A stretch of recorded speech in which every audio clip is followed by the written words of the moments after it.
जय हिंद स्टूडेंट्स। ये वीडियो मेरे टेंसेस पर बेस्ड वीडियोस का पार्ट 3 है।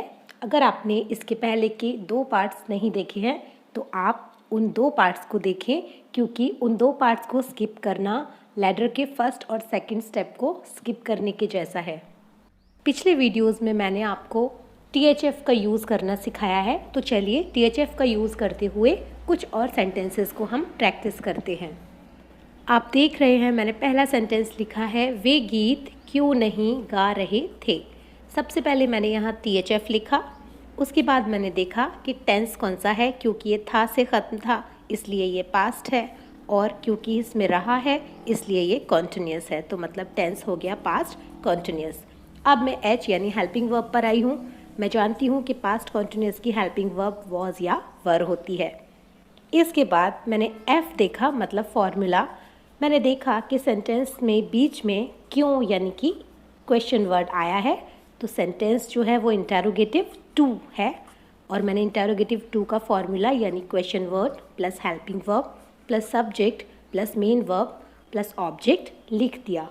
लेकिन इसमें ये जो नहीं भी बीच में आया है, मैंने आपको इसे जानबूझकर पहले यहाँ नहीं लिखा है ताकि आप इसमें कंफ्यूज ना हों कि अगर आपके सामने कोई सेंटेंस है जो कि इंटरोगेटिव है लेकिन साथ ही साथ उसमें नहीं भी आ जाता है, तो आपको कुछ भी नहीं करना होता, बल्कि सब्जेक्ट के बाद एक नॉट लगा देना होता है। ये मैंने आपको पिछले वीडियोस में एक स्लाइड में एरो लगाकर बताया था।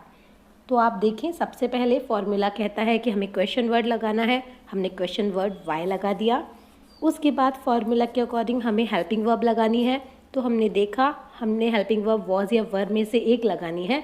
तो हमने देखा कि यहाँ पर वे है, तो वे तो यानी कि दे, ये तो प्लूरल है मतलब बहुवचन है, तो इसके साथ वॉज नहीं लगेगी बल्कि वर लगेगी। तो हमने क्वेश्चन वर्ड वाई के बाद हेल्पिंग वर्ब वर लगा दी। इसके बाद सब्जेक्ट, तो सब्जेक्ट की जगह हमने दे लगाया, और जैसा कि आप जानते हैं कि नेगेटिव है तो सब्जेक्ट के बाद नॉट लगाना पड़ेगा, तो हमने यहाँ दे के बाद नॉट लगा दिया। अब इसके बाद question word, helping verb, subject, not ये लग चुका है। अब आती है मेन वर्ब। मेन वर्ब देखिए, पीछे गा रहे थे, तो एक्शन क्या है, गाना यानी कि सिंग। लेकिन क्योंकि रूल है कि रहा आए तो ING भी लगाना है, तो हमने सिंग में ING लगाई, तो हो गया सिंगिंग। और अब बचा है हमारे सेंटेंस में गीत। एक बार में एक ही गीत गाया जाता है, इसलिए हमने अ सॉन्ग और क्वेश्चन मार्क लगा दिया, और ये सेंटेंस हमारा कंप्लीट हो गया। अगला सेंटेंस जो मैंने लिया है वो है, क्या तुमने आम खा लिए हैं। तो सबसे पहले हमने देखा खा लिए हैं, हा से ख़त्म है मतलब प्रेजेंट है, और लिया वर्ड मैंने आपको पहले भी बताया था, चुका, चुकी, चुके या लिया, ये परफेक्ट में आते हैं, तो यानी ये टेंस प्रेजेंट का परफेक्ट है। इसके बाद इसकी हेल्पिंग वर्ब, क्योंकि मैंने पहले से याद की हुई हैं, आपको भी याद करनी पड़ेंगी। प्रेजेंट परफेक्ट की हेल्पिंग वर्ब होती है हैज़ या हैव, तो मैंने हैज़ या हैव लिख लिया।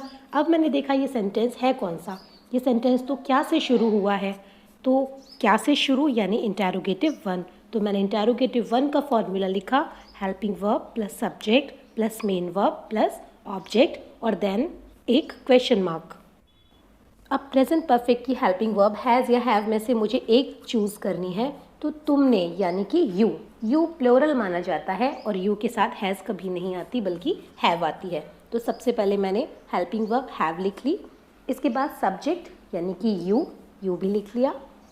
इसके बाद है मेन वर्ब। तो देखिए मेन वर्ब के लिए मैं सेंटेंस के पीछे देखूंगी जिसमें कुछ एक्शन हो रहा हो, तो खा लिए हैं, तो खाना आपकी मेन वर्ब हो गई, तो खाना मतलब ईट। लेकिन क्योंकि एक नियम और भी है कि हैज़, हैव और हैड के साथ वर्ब की थर्ड फॉर्म लगाते हैं, तो मैंने ईटन लगाई और फिर ऑब्जेक्ट मैंगोज लगा दिए।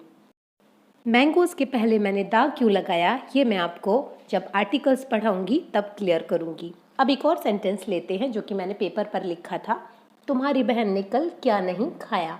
सबसे पहले THF लिखा, खाया मैंने आपको बताया था सब्जेक्ट ने कुछ काम किया, अगर ऐसा सेंटेंस हो तो वो पास्ट इंडेफिनिट होता है, तो ये पास्ट इंडेफिनिट है। हेल्पिंग वर्ब मुझे याद है पास्ट इंडेफिनिट की डिड होती है, और फॉर्मूला जो है वो मैंने देखा सेंटेंस के बीच में क्या आया है, मतलब क्वेश्चन वर्ड स्टार्टिंग में नहीं आया है, बीच में आया है, मतलब ये इंटरोगेटिव 2 है। तो इंटरोगेटिव 2 का फॉर्मूला मैंने लिख लिया, और जैसा जैसा फॉर्मूला कहता जा रहा है मैं वैसा वैसा लगाती जा रही हूँ।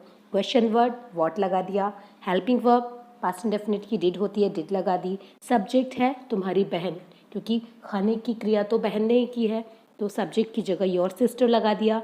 देन नॉट, जैसा कि मैंने पहले भी बताया है कि सब्जेक्ट के बाद नॉट लगाते हैं इंटेरोगेटिव नेगेटिव में, नॉट लगा दिया। देन मेन वर्ब ईट लगा दी। आप जानते हैं do, does, did, will, shall, can, may, should, मैंने आपको पहले भी बताया हुआ है, इनके साथ वर्ब की फर्स्ट फॉर्म आती है, तो ईट लगा दी।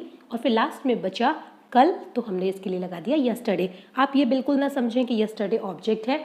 कई बार जब सेंटेंस में ऑब्जेक्ट नहीं होता तो जो भी अदर वर्ड होते हैं वो ऑब्जेक्ट की जगह पर ही रखे जाते हैं, ठीक है। इस सेंटेंस में ऑब्जेक्ट नहीं है। अब मैंने आपको ये समझाने की कोशिश की है कि subject, helping verb, main verb, object ये सब अलग कैसे करते हैं, पहचानते कैसे हैं। तो देखिए सेंटेंस में आप सबसे पहले पीछे जाइए, खाया, तो खाया हो गई मेन वर्ब। अब आप अपने से पूछिए किसने खाया, क्वेश्चन मार्क लगाया मैंने, तो जो जवाब निकलेगा तुम्हारी बहन ने, तो वो हो गया आपका सब्जेक्ट। और उसके बाद क्या, तो आपको पता ही है क्वेश्चन वर्ड है क्योंकि ये बीच में आया है, और जो नॉट है वो है नहीं, तो नहीं नॉट है, और क्या क्वेश्चन वर्ड है, तो ये आपको क्लियर हो जाएंगे। जिन स्टूडेंट्स को सब्जेक्ट और ऑब्जेक्ट और मेन वर्ब नहीं समझ में आती है सेंटेंस में, उनको मैंने ये बात समझाने की कोशिश की है। अब हम कुछ और सेंटेंसेस को प्रैक्टिस करें और आप खुद देखें कि क्या इन सेंटेंसेस में THF लगाकर आप एक सही सेंटेंस ट्रांसलेट कर पा रहे हैं। तो क्या तुम कल फिर आओगे, आप इसमें THF लगाएं, इसकी हेल्पिंग वर्ब पहचानें, मेन वर्ब पहचानें, सब्जेक्ट ऑब्जेक्ट को अलग अलग समझें, और कहाँ आपको प्रॉब्लम आती है ये मुझे कमेंट्स में बताएं। मैं आपकी कमेंट का जवाब ज़रूर दूंगी। तो आप सबसे पहले देखें, पीछे सेंटेंस के सबसे पीछे जाएं, आओगे, तो ये हो गई आपकी मेन वर्ब। आओगे, कौन आओगे, तुम, तो जो जवाब निकल कर आया वो है आपका सब्जेक्ट। अभी आप यहाँ देखें, गा से ख़त्म, ये से ख़त्म हो रहा है, ये मतलब ये फ्यूचर है, और गा गी गे से सिर्फ इंडेफिनिट ख़त्म होते हैं, तो ये फ्यूचर इंडेफिनिट टेंस है। इसकी हेल्पिंग वर्ब आपने अगर याद की है तो वो विल शैल होती है, या तो विल या फिर शैल, आई और वी के साथ शैल, बाकी सबके साथ विल।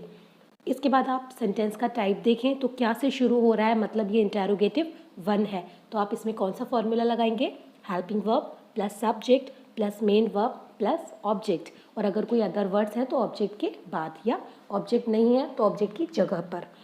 अब आप इसको THF लगा के खुद से ट्रांसलेट करें और मुझे बताएं कि क्या आपने एक सही सेंटेंस ट्रांसलेट किया है। स्टूडेंट्स, अगर आपने THF लगाकर इस सेंटेंस को ट्रांसलेट किया और आपने ट्रांसलेशन के बाद जो आपका सेंटेंस बना वो जो आपको स्लाइड पर दिख रहा है वही है, तो आप समझ लें कि आपने THF लगाकर ट्रांसलेट करना काफ़ी अच्छी तरह से सीख लिया है। लेकिन मेरे कहने का ये मतलब बिल्कुल नहीं है कि आपने सारे टेंसेस पढ़ लिए और आपको सब कुछ आ गया, क्योंकि कई सारे रूल्स और कई सारे एक्सेप्शंस हैं इंग्लिश में जो मुझे अभी आपको बताना बाकी हैं। लेकिन अगर आप इतना कर पा रहे हैं तो आप काफ़ी अच्छा कर रहे हैं। यहाँ तक आपको जो भी प्रॉब्लम आ रही है आप मुझसे कमेंट्स में पूछें और मैं उनको क्लियर करूँगी, अगर आपका कोई डाउट या कोई कंफ्यूज हो रहे हैं आप किसी जगह पर।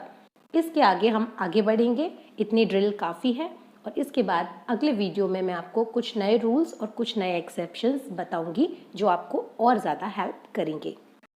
तो स्टूडेंट्स, आप फेथ रखिए, जैसा कि फेथ एक मरीज़ अपने डॉक्टर के ऊपर रखता है, क्योंकि अगर फेथ ना हो तो कितनी भी अच्छी दवा डॉक्टर दे दे वो दवा मरीज़ पर असर नहीं करेगी, क्योंकि साइकोलॉजिकल इम्पैक्ट ज़रूर होता है।